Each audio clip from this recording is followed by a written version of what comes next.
Hi guys, എല്ലാവർക്കും നമ്മുടെ പുതിയൊരു വീഡിയോയിലേക്ക് സ്വാഗതം. ഇപ്പോൾ ഇടുക്കിയിൽ നല്ല മഴയാണ് പെയ്തുകൊണ്ടിരിക്കുന്നത്. ഈ മഴയത്ത് അധികം യാത്രകളൊന്നും ചെയ്യാൻ നമ്മളെ കൊണ്ട് ഇപ്പോൾ പറ്റുന്നില്ല. കാരണം മഴ, മണ്ണിടിച്ചിൽ എല്ലാം കൊണ്ടും നല്ല അടിപൊളി കാലാവസ്ഥയാണ് ഇപ്പോൾ നമ്മുടെ ഇടുക്കിയിൽ. ഇടുക്കിയിലേക്കൊക്കെ ട്രിപ്പ് വരാൻ പ്ലാൻ ചെയ്തിരിക്കുന്നവരാണെങ്കിൽ തൽക്കാലം ഇപ്പോൾ വരാതിരിക്കുന്നതാണ് ഏറ്റവും നല്ലത്. ചില സമയത്ത് നല്ല അടിപൊളി കാലാവസ്ഥയാണെങ്കിലും പെട്ടെന്ന് തന്നെയാണ് ക്ലൈമറ്റ് എല്ലാം മാറി മറിയുന്നത്. അതുകൊണ്ട് തന്നെ യാത്രയ്ക്ക് ഭയങ്കര പ്രശ്നങ്ങളായിരിക്കും. നമ്മൾ പെട്ടെന്ന് ഇങ്ങോട്ട് വെയിലൊക്കെ ആണെന്നോർത്ത് വരുമ്പോഴായിരിക്കും വലിയ മഴയും വെള്ളം ഒഴുക്കുമൊക്കെ വരുന്നത്. അപ്പോൾ ഒരുപാട് അപകടങ്ങളൊക്കെ ഉണ്ടാകാനും ഒക്കെ സാധ്യതയുണ്ട്. അതുപോലെ റോഡ് സൈഡൊക്കെ ഒരുപാടൊക്കെ ഇടിഞ്ഞൊക്കെ പോയിട്ടുണ്ട്.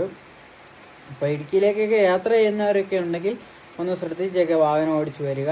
കാരണം റോഡിൻ്റെ സൈഡൊക്കെ ഒരുപാടൊക്കെ ഇടിഞ്ഞിട്ടുണ്ട് ചില സ്ഥലങ്ങളിലൊക്കെ. നമ്മുടെ കുട്ടിക്കാനം ഭാഗത്തും അതുപോലെ ചെറുതോണിയിൽ നിന്ന് ഇടുക്കി ചെറുതോണി റൂട്ട് കട്ടപ്പനയിൽ നിന്നും പോകുന്ന വഴിക്കൊക്കെ മണ്ണൊക്കെ ഇടിഞ്ഞ് കുറേ സ്ഥലങ്ങളൊക്കെ റോഡൊക്കെ ഇടിഞ്ഞൊക്കെ പോയിട്ടുണ്ട്. അപ്പോൾ എല്ലാവരും ശ്രദ്ധിച്ചൊക്കെ വരിക. ഇടുക്കിയുടെ മനോഹരമായ കാഴ്ചകളൊക്കെ ആസ്വദിക്കണമെങ്കിൽ ചെറിയ മഴയും മഞ്ഞും ഒക്കെ വേണം.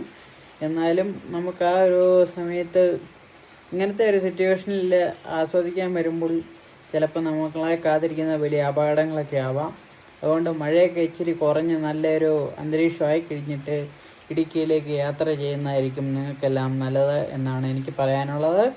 ഇപ്പം നമ്മുടെ ചാനൽ ആദ്യമായിട്ട് കാണുന്നവരാരെങ്കിലുമൊക്കെ ഉണ്ടെങ്കിൽ ഒന്ന് സബ്സ്ക്രൈബ് ചെയ്യുന്ന കാര്യം മറക്കാതിരിക്കുക.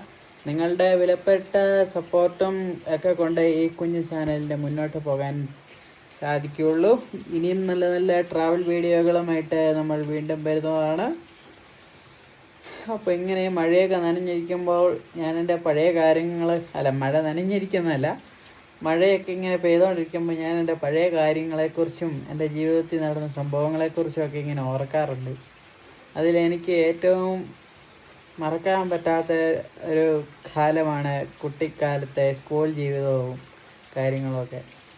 പണ്ട് ഞാൻ സ്കൂളിൽ പഠിക്കുന്ന കാലത്ത് 7ൽ പഠിക്കുന്ന സമയത്ത് നമ്മുടെ സയൻസിൻ്റെ ടീച്ചർ അസൈൻമെൻറ്റ് ഒരാഴ്ചക്കുള്ളിൽ എഴുതി സെറ്റ് ചെയ്ത് വച്ചേക്കണമെന്ന് പറഞ്ഞു.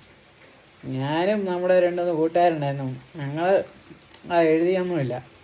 ഞങ്ങളങ്ങനെ കുറേ ദിവസം എഴുതാതെയൊക്കെ സ്കൂളിൽ ചെന്നു. ടീച്ചർ എഴുതാതെ ക്ലാസ്സിൽ കയറ്റത്തില്ലെന്ന് പറഞ്ഞു. അപ്പോൾ ഞങ്ങൾ എന്നാൽ പിന്നെ അങ്ങനെ ആട്ടെ, ഞങ്ങൾ സ്കൂളിൽ വരുന്നില്ലെന്ന് പറഞ്ഞ് വീട്ടിൽ നിന്ന് സ്കൂളിൽ പോകാമെന്നൊക്കെ പറഞ്ഞ് ചാടും. പകുതി വഴി എത്തിക്കഴിയുമ്പോഴത്തേക്കും നമ്മൾ സ്കൂളിലേക്കുള്ള യാത്ര മാറ്റി വെച്ചിട്ട് നേരെ കുറേ ഒളിസങ്കേതങ്ങളുണ്ടായിരുന്നു, അവിടെയൊക്കെ കയറി ഒളിച്ചിരിക്കും. എന്നിട്ട് വൈകുന്നേരം 4 മണി ഇട്ട് കഴിയുമ്പോൾ നമ്മൾ വീട്ടിൽ പോരും. ഒരു പലനാൾ കള്ളൻ ഒരു നാൾ പിടിയിൽ എന്നൊക്കെ പറയുന്ന പോലെ ഒരു പ്രാവശ്യം പോക്കി ആ സ്ഥലത്തിൻ്റെ ഓണർ വീട്ടിലൊക്കെ വിളിച്ച് പറഞ്ഞ്. അതിനുശേഷം ഞങ്ങൾ പിന്നെ ഒളിച്ചിരിക്കുന്ന പരിപാടിയൊക്കെ നിർത്തി. പിന്നെ അസൈൻമെൻറ്റും കാര്യങ്ങളൊക്കെ സമയത്ത് എഴുതിയൊക്കെ വെക്കാനൊക്കെ തുടങ്ങി. ഇല്ലെങ്കിൽ പണി കിട്ടുമല്ലോ. അപ്പം ഇങ്ങനത്തെയൊക്കെ ഓർമ്മകൾ നിങ്ങൾക്കുണ്ടെങ്കിൽ ഒന്ന് കമൻറ്റ് ചെയ്യണേ. അപ്പം നമുക്ക് വീണ്ടും പുതിയൊരു അനുഭവ വീഡിയോ ആയിട്ട് കണ്ടുമുട്ടാം. അപ്പോൾ നമ്മുടെ ചാനൽ ആദ്യമായി കാണുന്നവരാരെങ്കിലുമൊക്കെ ഉണ്ടെങ്കിൽ ഞാൻ ഒന്നും കൂടെ ഓർമ്മിപ്പിക്കുകയാണ്, സബ്സ്ക്രൈബ് ചെയ്യുക, ലൈക്ക് ചെയ്യുക. അപ്പോൾ ബൈ, ടാറ്റാ, സീ യു. പിന്നെ കാണാം, എപ്പോഴെങ്കിലുമൊക്കെ കാണാം.